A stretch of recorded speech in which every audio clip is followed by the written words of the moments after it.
আর একটা সত্য কথা, তুমি তোমার লাইফের যত ভুল সিদ্ধান্ত নিয়েছো, তুমি কিন্তু ডিপ্রেশন অবস্থায় সিদ্ধান্তগুলো নিয়েছো। জানো, ভাইরাসকে বলো জীব আর জ্বরের মধ্যে সেতু বন্ধন। তো ও জীবন আর জ্বরও না, দুইটার মাঝখানে। তো তোমরা যারা এসএসসি 24 ব্যাচ আছো, তোমরা হচ্ছে এখন না আছো জীবের মধ্যে, না আছো জ্বরের মধ্যে, দুইটার মাঝখানে একদম ঝুলন্ত অবস্থায় আছো। আসসালামু আলাইকুম। তোমরা যারা এসএসসি 24 ব্যাচ, মানে এই মুহূর্তে কোটা আন্দোলনে সরগরম, কোটা আন্দোলন শেষ হইলো। আমরা বলতে গেলে স্বাধীনতার মধ্যে দিয়েও দ্বিতীয় একটা স্বাধীনতা পাইলাম, স্বৈরাচার বিদায় হয়েছে। তো তার মধ্যে তোমরা বারবার নিউজ পাচ্ছ যে তোমাদের প্রশ্নপত্র পুড়ে গেছে, উত্তরপত্র পুড়ে গেছে, বা পরীক্ষা স্থগিতের পর স্থগিত হচ্ছে। আবার আরেকটা জিনিস কি হচ্ছে যে অনির্দিষ্টকালের জন্য স্থগিত, শুধু স্থগিত না। তো এই যে এমন একটা মুহূর্তের মধ্যে তোমরা আসলে খুব ডিপ্রেশন অবস্থায় আছো। আর একটা সত্য কথা, তুমি তোমার লাইফের যত ভুল সিদ্ধান্ত নিয়েছো, তুমি কিন্তু ডিপ্রেশন অবস্থায় সিদ্ধান্তগুলো নিয়েছো। অর্থাৎ তুমি এই মুহূর্তে যে তোমার এক্সাম হচ্ছে না, তুমি একটা সহজ কথা, ওই যে ভাইরাস আছে না, তোমরা সবাই ভাইরাসের নাম শুনছো। তোমরা যারা সায়েন্সে পড়ো জানো, ভাইরাসকে বলো জীব আর জ্বরের মধ্যে সেতু বন্ধন।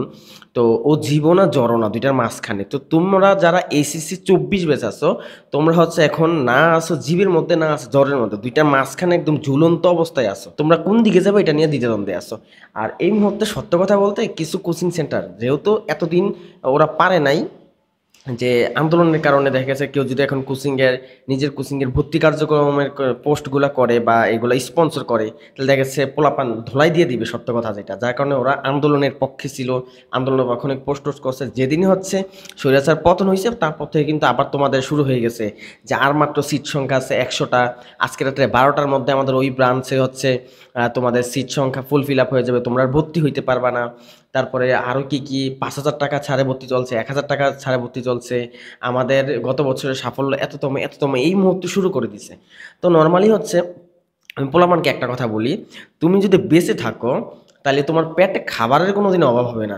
দেখো, অন্যান্য প্রাণী ওরা কিন্তু নর্মালি, তুমি কুকুর বিড়াল কথা চিন্তা করো, ওরা ওরা কি কোনো ইনকাম করে? ওরা কি খাবার সোর্সের জন্য আগামীকাল কি খাবে, ওরা কি কখনো খাবার স্টোরেজ করে? না। ওরা প্রতিদিনের খাবার প্রতিদিন পাইতেছে, আল্লাহ তালা চালাইতেছে। বাট আমরাই এটা নিয়ে বেশি চিন্তা করি যে আমরা পরের দিন কি খাবো, এরপরের দিন কি খাবো, 1 বছর পরে কি হবে। ওই অনেক সময় হয় না, রমজান আসলে দেখবা যে ব্যবসায়ীরা যেটা করে, বিভিন্ন প্রোডাক্ট, হ্যাঁ, যেমন আলু বা মশলাপাতি তারা আগে থেকে স্টোরেজ করে রেখে দেয়। একটা কৃত্রিম, সহজ কথা হচ্ছে আর্টিফিশিয়াল একটা অভাব তৈরি করে পণ্যের, প্রোডাক্টের, তারপর এটা দাম বাড়ায় দেয়। তো এইখানে এমনটা হইতেছে, কিছু কোচিং সেন্টার যেটা করতেছে, তোমাকে দেখাইতেছে ওদের সিট সংখ্যা খুবই সীমিত, খুবই সীমাবদ্ধ, সিট শেষ হয়ে যাবে তুমি যদি এখন ভর্তি না হও। তো এইসব জিনিসগুলো দেখে হচ্ছে তুমি দ্বিধাদ্বন্দ্বে পড়ে যাও। তুমি এটাতে ভর্তি হবে না ওইটাতে ভর্তি হবে, এরকম একটা কনফিউশনে পড়ে যাও। দিন শেষে ধরো তুমি একটাতে ভর্তি হইলা, 10,000, 12,000, 15,000 দিয়ে ভর্তি হইলা, তুমি মেডিকেল অ্যাডমিশন বলো, ভার্সিটি অ্যাডমিশনের জন্য। তো ভর্তি হওয়ার পরে তোমার মনের মধ্যে আবার কনফিউশন, যে আমি কি ঠিক করলাম আসলে, আদৌ কি আমি এই 15,000 টাকা জলে ফেলে দিলাম না তো? আসলে আমি কি এটাতে ভর্তি না হয়ে ওইটাতে ভর্তি হওয়া ভালো ছিল না? আমি, আমার ফ্রেন্ডরা ওখানে ভর্তি হয়েছে, আমি কি এখান থেকে আসলে, অথবা অনেকে ভর্তি হওয়ার পর বুঝতে পারে আসলে আমি ভুল জায়গায় ভর্তি হয়ে গেছি। তো এই যে এমনি তুমি একটা এসএসসি পরীক্ষা ডিপ্রেশন আছো, কবে পরীক্ষা হবে না হবে, তার উপরে এখন যখন এইসব পোস্টগুলো দেখবে, এইসব জিনিসগুলো দেখবা, তুমি আরো বেশি ডিপ্রেশনে পড়ে যাবা। তো আমার কথা হচ্ছে, আমি একটা কথা বলি, যে বেঁচে থাকলে তুমি অনেক কিছুই করতে পারবা। তো এসএসসি পরীক্ষা যদি ভালো হয় তোমার, তুমি অ্যাডমিশন অনেক কিছু করতে পারবা। বাট যদি এসএসসিতে, মানে তুমি যে খেলা শুরুর আগেই যদি হেরে যাও, তাইলে তো ওই খেলা না খেলাই ভালো। তো তোমার এসএসসি পরীক্ষার রেজাল্ট যদি ভালোই না হয়, তুমি অ্যাডমিশনে ভালোটা করবা কেমনি? অর্থাৎ তোমার এখন মূল টার্গেট হওয়া উচিত এসএসসি। আর যারা যে কোচিং সেন্টারগুলো, আমি ওদেরকে কিছু বলবো না, বাদ দাও, যে যা করতেছে। ওদেরকে বলো, ভাই, পোলাপানকে আগে এসএসসি পরীক্ষাটা দিতে দেন, ওরা এসএসসি পরীক্ষা ভালো করুক, তারপরে আপনারা পরবর্তী এসএসসি পরীক্ষার পরবর্তী দিন থেকে একদম দিনটা 24 ঘন্টা আপনাদের স্পন্সর করেন, প্রবলেম নেই। বাট ওদেরকে আগে ভালো মতো আগে এক্সামটা দিতে দেন, আমার অনুরোধ থাকবে। তোমাদের নিকট অনুরোধ থাকবে, যারা ভর্তি হয়েছে অনেক আগে, ভালো ফ্রি করছে। বাট যারা ভর্তি হও নাই এখন, বাবা ভর্তি টর্তি হওয়ার চিন্তা মাথায় আইনো না, দৌড়াদৌড়ি করার কোনো দরকার নেই। এমনি গত 20টা দিন কিভাবে গেছে তোমরা নিজেরাই জানো। আমার কথা থাকবে, এসএসসি পরীক্ষা দাও। তারপরে প্রশ্ন হচ্ছে, এসএসসি পরীক্ষা তো হইতেছে না, কবে হবে এটা নিয়ে তো টেনশন, তাই না? তো এই মুহূর্তে তুমি তাহলে কি করতে পারো? একটা তো বললাম, এই ভর্তি টর্তি চিন্তা মাথায় এখন আনা যাবে না, কারণ পড়াশোনা তো শুরু করা লাগবে। গত 20 দিনে তোমরা পড়াশোনা করোই নাই, কে কেমন করছো আমি জানি না, তবে আসলে পড়াশোনা করার মন মানসিকতা ছিলই না। আন্দোলন দেখলে তো গা গরম হয়ে যায়, রক্ত গরম। আমাদের রক্তের তাপমাত্রা ছিল 36 থেকে 38 ডিগ্রি সেলসিয়াস, তোমাদের একদিনের রক্ত তো 50-এর উপরে চলে গেছে। তো এখন তোমার সময় হয়েছে পড়াশোনাটাকে শুরু করা। হঠাৎ করে তুমি ধরে এখন আবার 10-12 ঘন্টা পড়াশোনা করতে পারবা না, একটা টাইম লাগবে তোমার। তুমি দেখেছো এখন পড়াশোনা একদম জিরোতে চলে আসছে, এটাকে বাড়াইতে হবে। আজকে 4 ঘন্টা, পরের দিন 5 ঘন্টা, এরপর দিন 6 ঘন্টা, 3-4 দিন একটু সময় লাগবে তুমি তোমার মেইন ফ্লোতে ফিরে যাওয়ার জন্য। বাট এটা শুরু তো করা লাগবে আগে। বাট তুমি যদি মেইন ফ্লো পাচ্ছ না দেখে, মানে আগের মতো ফ্লো পাচ্ছ না দেখে পড়াশোনা শুরুই না করো, সামনে যে পরীক্ষাগুলো, পরীক্ষা কিন্তু হবে যাই বলো, অটো পাস দিয়ে তোমাকে পাস করাবে এইসব চিন্তা ভাবনা এসব মাথায় আনাই যাবে না। দিন শেষে পরীক্ষা হবে, তো ওই পরীক্ষাগুলো যদি তুমি খারাপ করো, তোমার ম্যাথ পরীক্ষা আছে অপশনাল সাবজেক্ট, যেটা খুবই গুরুত্বপূর্ণ, তোমরা জানো অপশনালে A+ পাইলে আহ, আমাদের মূল যে সাবজেক্টগুলো আছে ওইগুলোতে 3টা সাবজেক্টে প্লাস না পেলেও প্লাস পাওয়া যায়। তার মানে মেইন সাবজেক্ট, গুরুত্বপূর্ণ সাবজেক্টে তোমার রেজাল্ট খারাপ হইলে অপশনাল কিন্তু তোমাকে সাহায্য করতে পারে। তো এই অপশনাল সাবজেক্টে পরীক্ষা, বায়োলজি, তারপর ম্যাথ বাকি আছে, বায়োলজি হয়েছে কিনা আচ্ছা মনে নাই আমার, বাদ দাও। তো এই সাবজেক্টগুলো তোমাকে ভালো করতেই হবে, তার জন্য তো তোমাকে ভালো প্রিপারেশন নেওয়া দরকার। আর প্রিপারেশন তোমাদের নেওয়া হয়ে গেছে এটা আমি জানি, বাট ভালো একটা রিভাইজ দেওয়া দরকার। তো এই রিভাইজটা তো তোমাকে শুরু করা লাগবে, তোমার পড়াশোনা ফ্লো বন্ধ হয়ে গেছে, এটা তোমাকে স্টার্ট করা লাগবে। অর্থাৎ 4-5 বন্ধ কথা চিন্তা করে ডক্টর ইউনুস কি প্রধানমন্ত্রী হইলো না কে প্রধানমন্ত্রী হইলো, কে কোন মন্ত্রী হইলো, ডক্টর ইউনুস 145টা না কতটা পদক পাইছে, এইসব চিন্তা ভাবনা এখন তোমার আনার দরকার নাই। বাবারে স্বৈরাচার পতন হয়েছে, এটাই সবচেয়ে বড় কথা, সবচেয়ে খুশির বিষয় এটা। এখন প্রধানমন্ত্রী যে মঞ্চে তে আসুক, 5 বছর অন্তত শান্তিতে থাকতে পারবা, পরেরটা পরে দেখা যাবে। তা তোমার এখন এইসব চিন্তা ভাবনা কোনো দরকার নাই।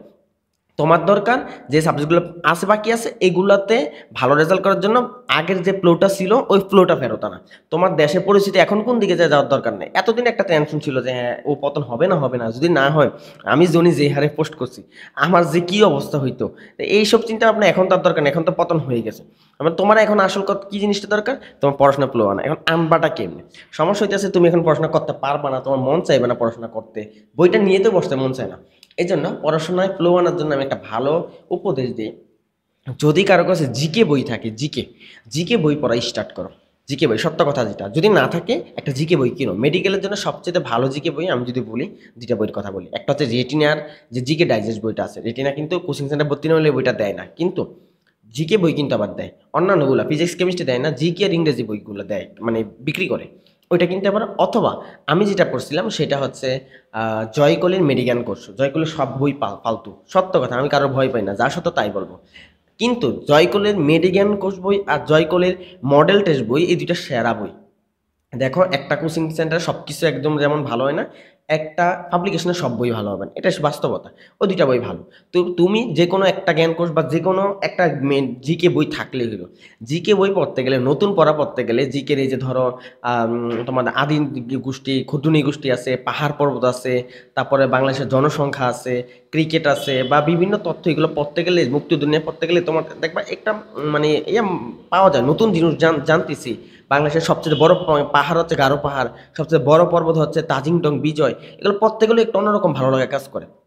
তো এই জিকে বইটা দিয়ে হচ্ছে তুমি তোমার পড়ার ফ্লো আনতে পারো। তো আমি বলবো যেহেতু পড়ার ফ্লো নাই, তুমি একটা কাজ করতে পারো, জিকে পড়া স্টার্ট করতে পারো। তো জিকে পড়া যদি স্টার্ট করো তাহলে হবে কি, তোমার পড়ার ফ্লোটা চলে আসবে। যখনই ফ্লোটা চলে আসবে, জিকেটা আবার সাইড রেখে তুমি তোমার মেইন পড়া মানে ম্যাথ বা যে পরীক্ষাগুলো বাকি আছে এগুলি স্টার্ট করে দিতে পারো।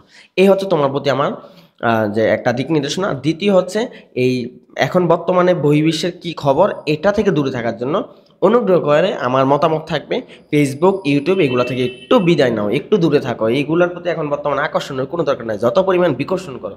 আমি আর কি বোঝাইতে চাচ্ছি আশা করি তুমি বুঝতে পারছো। এই জিনিসগুলো মানো, আশা করি তোমার রেজাল্ট ভালো হবে, তোমার টেনশনের কারণ নাই। তুমি তোমার পড়াশোনা করে যাও, পরীক্ষা যবে হোক একদিন একদিন জানতে পারবা যে পরীক্ষা হবে, বাট পড়াশোনাটা ফ্লোতে নিয়ে আসো।